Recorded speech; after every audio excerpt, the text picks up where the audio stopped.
د بلخ ملي تلویزیون قدرمنو لیدونکو سلامونه ستړي مشئ. زه شمس الله هیلمن مو د دې ساعت خبرونو ته هرکلی کوم. د بلخ د پولیسو له روزنیز مرکز څخه څه باندې 700 تنه مجاهدین له 2 میاشتني علمي او نظامي زده کړو وروسته د ځانګړو مراسمو په ترڅ کې فارغ شول. په دغو مراسمو کې د بلخ مرستیال والي او یو شمېر نورو دولتي چارواکو ګډون کړی و.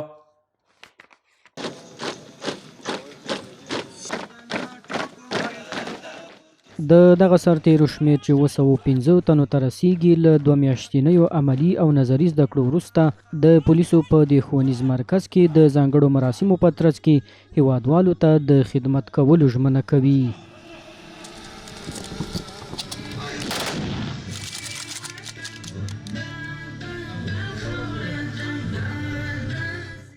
دغه د 5 ولایاتو محاصرین چې تعداد تقریبا 715 نفره دي چې د 5 ولایاتو مربوط ملګري دي.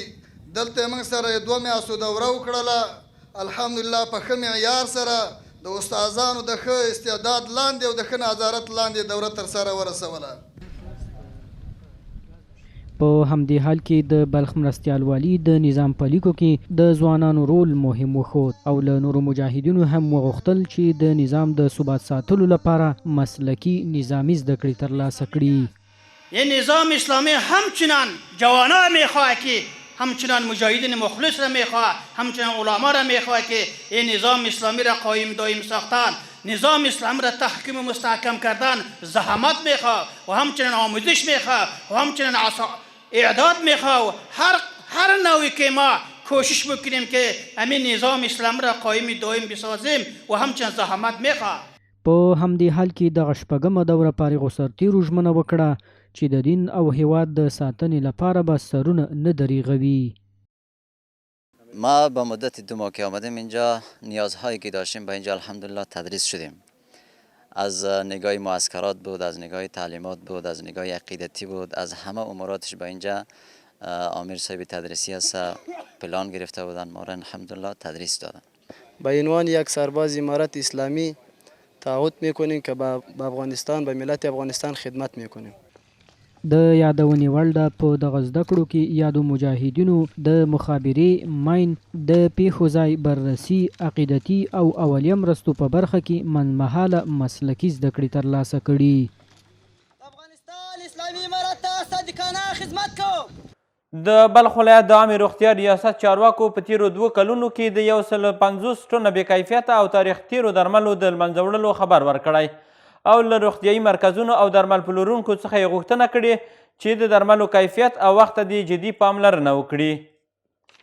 د بلخ ولایت د عامې روغتیا ریاست د روغتیایي قوانینو د تطبیق د څېړنې مدیر وایي چې د اسلامي امارت له بریا وروسته یې 150 ټنه بې کیفیته او له مودې تیر درمل د مزار شریف له درملتونونو راټول کړي او سوځولي دي چې مالي ارزښت یې 11 میلیونه افغانیو ته رسیږي.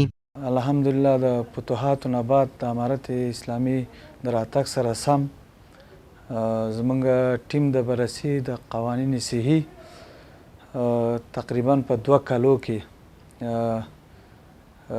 تاسو په دې موږ سره آګاه او په جریان کې یاستئ چې 150 ټنه دوا تاریخ تیره او څو بار دا موږ حریق کړه. ښاغلي سراجي دغه راز یادونه وکړه چې د بلخ د درمل پلورونکو اتحادیې په همغږۍ او همکارۍ 10 ټنه درمل چې د نیټې له تېرېدو مخکې له درملتونونو راټول شوي وو د روغتیایي مرکزونو له لارې یې هغو بېوزلو اړمنو کسانو ته ورکړل چې د درملو د اخیستو وس یې نه درلود. اتحادیه موږ سره خپله همکاري کړې ده. اوس چې څومره دوا موږ دلته آرډر کړې ده دغومره دوا موږ ته دوی کومک کړی دی. موږ بې وضاحتو خلکو ته یعنی نیډ ایکسپایر دوا چې ورته وایي 2 میاشتې تاریخ یا 3 میاشتې یا 1 میاشت تاریخ پاتې هغه د مصرفېدلو امکانات نه وي په شخصي دواخانو کې نو هغه موږ ته رالیږي. موږ په دولتي شفاخانو کې بې وضاحتو خلکو ته کومک کوو.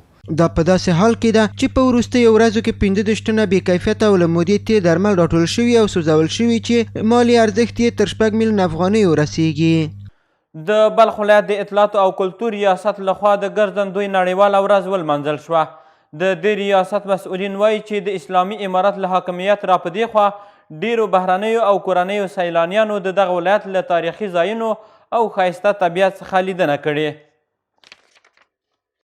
د بلخ ولایت د اطلاعاتو کلتور ریاست اطلاعاتو امر د ګرځندوی د نړیوالې ورځې په مناسبت د مبارکۍ په ترڅ کې د ګرځندوی په تاریخ خبرې وکړلې او ویل چې د ګرځندوی صنعت ډېر ارزښت او تاریخي مخینه لري او په افغانستان کې د اسلامي امارت له واکمنۍ وروسته د سیلانیانو لپاره امنیت ټینګ شوی دی او هیواد ته ډیری سیلانیان له هیواده بهر د افغانستان د لیدو لپاره راځي.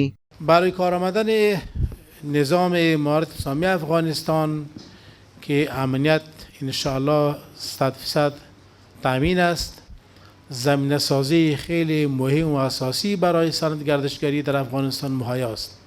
د بلخ ولایت د اطلاعاتو کلتور ریاست د ګرځندوی امر وایي چې د افغانستان د اسلامي امارت له بریا وروسته سیلانیان په آرامه فضا کې افغانستان ته تګ راتګ کوي او د روان کال په بهیر کې څه د پاسه 450 تنو بهرنۍ سیلانیانو د بلخ ولایت له ښکلي طبیعت څخه لیدنه کړې ده. ما تقریبا 456 گردشگر خارجی در کتاب ثبت راجستر خود ثبت راجستر داریم که این برابر با چند برابر در سال گذشته است. له بلې خوا په دې ولایت کې د ګرځندوی شرکتونو دوو مسؤلینو د افغانستان د ښې اقتصادي ودې په اړه ځینې خبرې وکړې او ویل چې د سیلانیانو د راجلبولو او د افغانستان د لیدو په موخه باید هر چا ته بلنه ورکړل شي. کسی که از جهان به خاطر گردشگری، به خاطر سیاحت، به خاطر دیدن جاهای تاریخی ما و شما میآید، خیلی عایدات، خیلی به اقتصاد ما و شما کمک میرسانه. اگر ما بتانیم مثلا ماهانه تورهای سیاحتی را جور کنیم برای سیاحین دیگه کشورها، دعوت کنیم، شما باور کنیم که پول هنگفت هم به جیب خود ما میفته هم به جیب دولت.